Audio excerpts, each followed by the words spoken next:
matches, as you mentioned, and then just random attacks and like it'd be anywhere, they getting it popping in the backstage, just boom, we just hit them getting their rocket. Yeah, I do remember that, and yeah, you could tell the chemistry that they had between Taker and then Mick Foley there.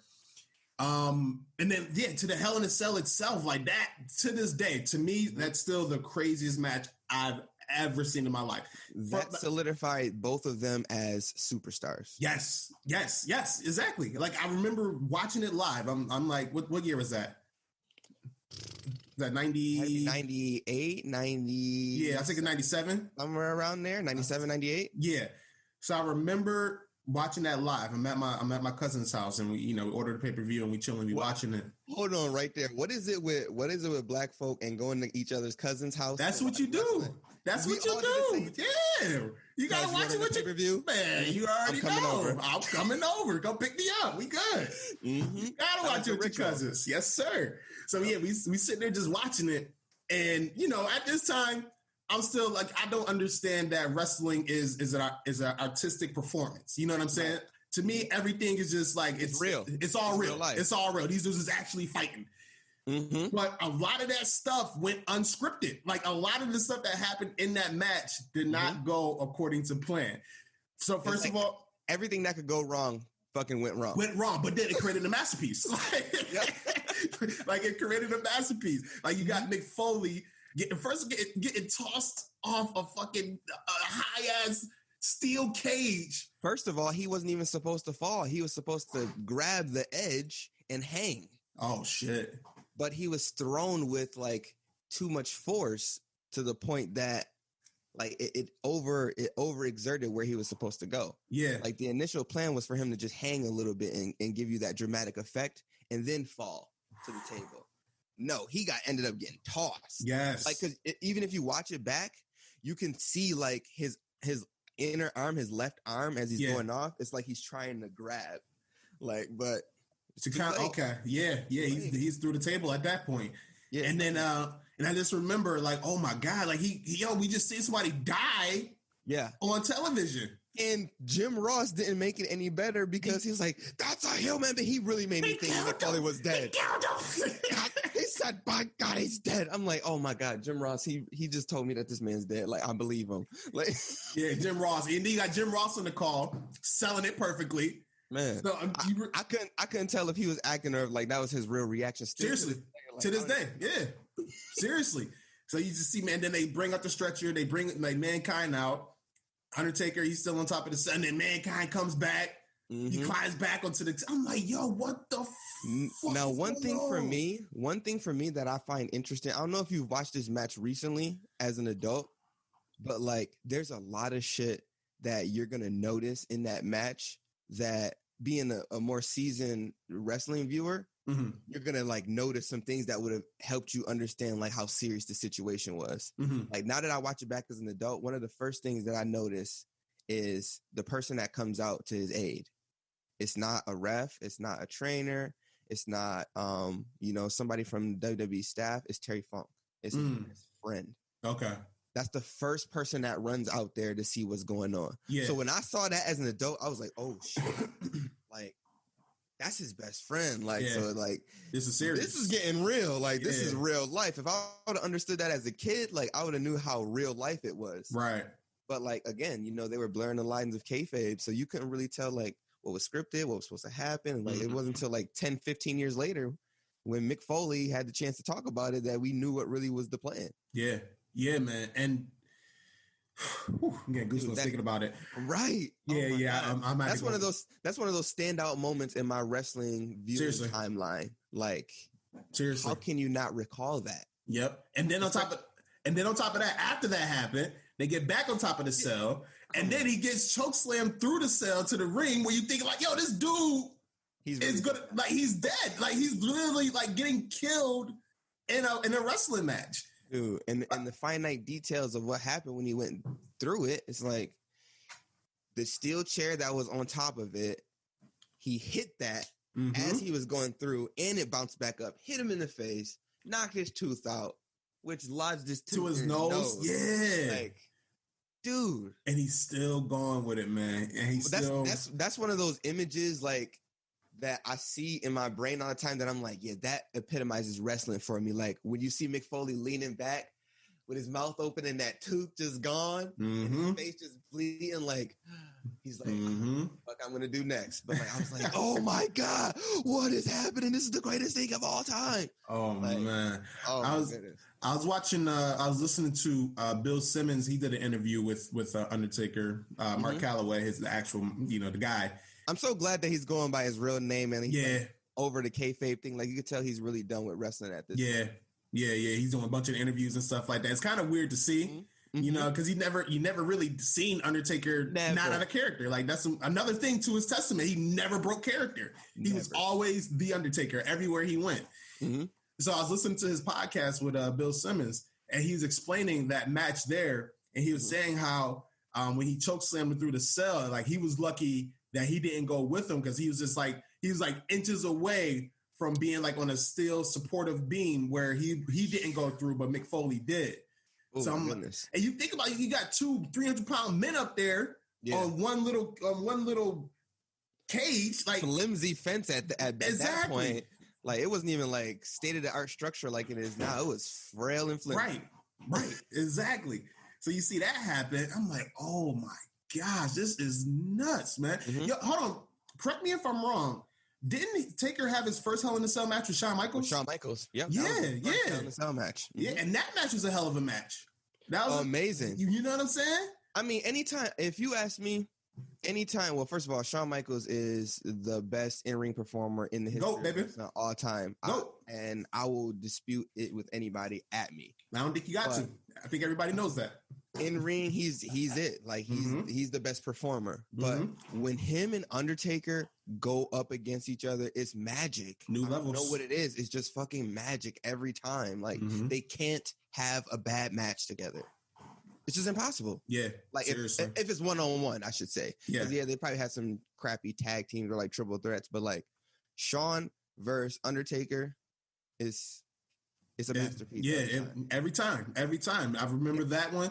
Especially because that was a new idea. Like a Hell in a Cell match hadn't happened, so no one knows what was going to happen. Right.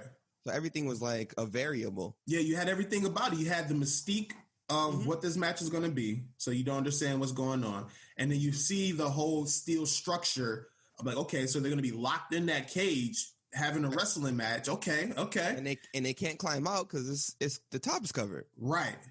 Okay. Exactly. You got me now. I'm intrigued. Let's see this. I'm hooked. Yeah. And then you actually see them starting to perform in this structure and seeing them use it to their advantages. And I'm like, oh my God, this is amazing. I mean, I feel like you had the 2 perfect people to bring something like that about, because it showed a couple things. It showed how seamless it could be integrated into a match as far as like being a prop. Yeah. Because, they use it as a weapon, so to speak. And sometimes they lift it up, bring it down, sometimes somebody interfering, opening the cage. It's all part of the presentation. Yeah. But another thing, it showed how safe you could be in an environment like that, because they didn't have any structures like that besides the steel cage.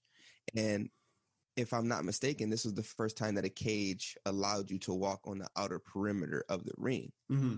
So that was another variable that I think that they had to take into account in choosing those participants to do that. I think it was the perfect execution. I don't think we would have had as many Hell in a Cell matches as we've had it not started with Shawn and Undertaker. Yeah, I think that you're right. They nailed it with who they selected to be participating in this first matches we ever seen. Mm-hmm. And then, you got the two great in-ring performers. And then they go out and just put on a show. Yeah. And it was top. They were both in there. They were both kind of like at their getting into their peak, like in their prime zone. Yeah. So it was just like the best performance they could possibly have was about to happen in a structure like that. And then years later, they have crazy other matches too. Oh yeah, we're gonna talk about those as well. Those matches is classics as well, man.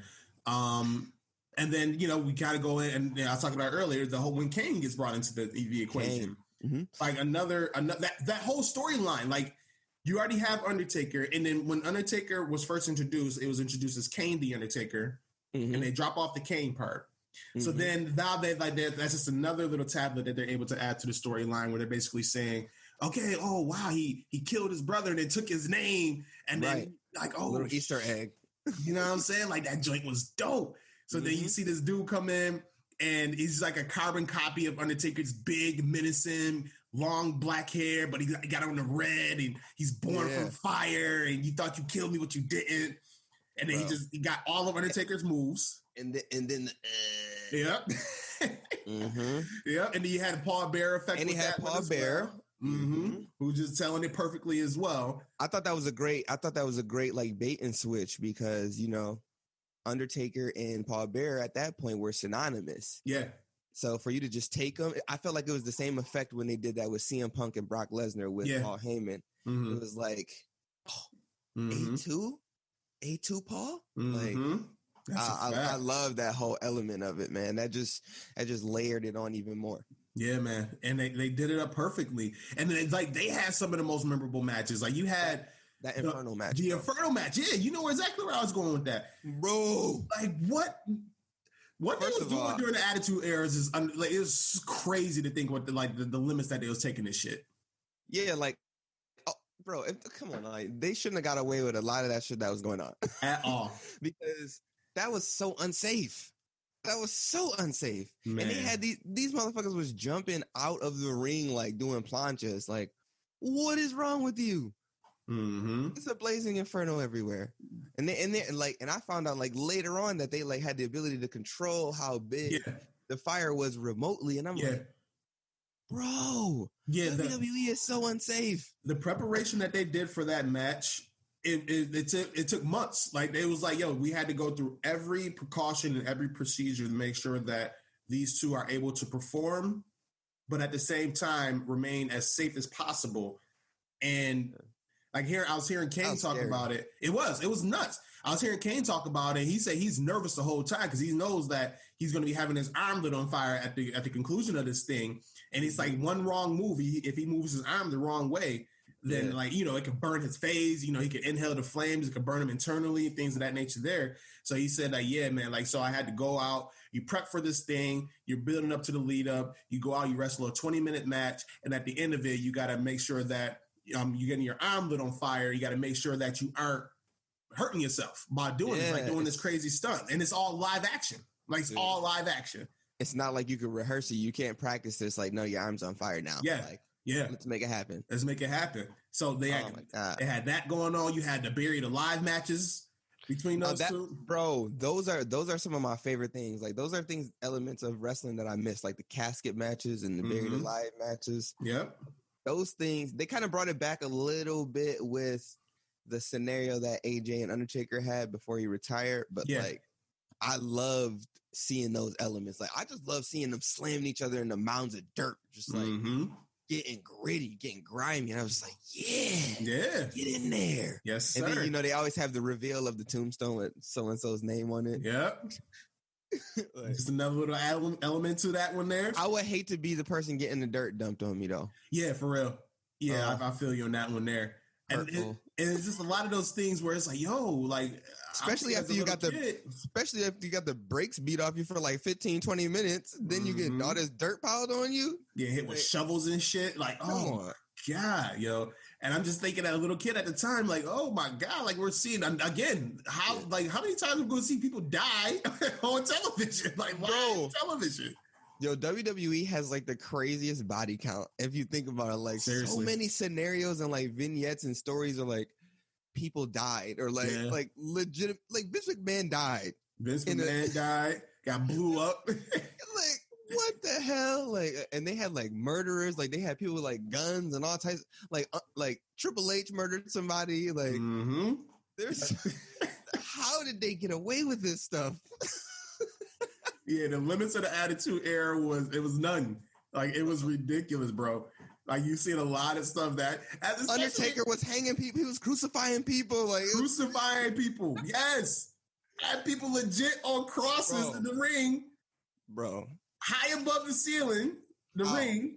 Like, yo, what is going on? What am I watching? You know what I also thought was a very dope kind of like underrated storyline was the when he had his faction Yeah, the Ministry of Darkness.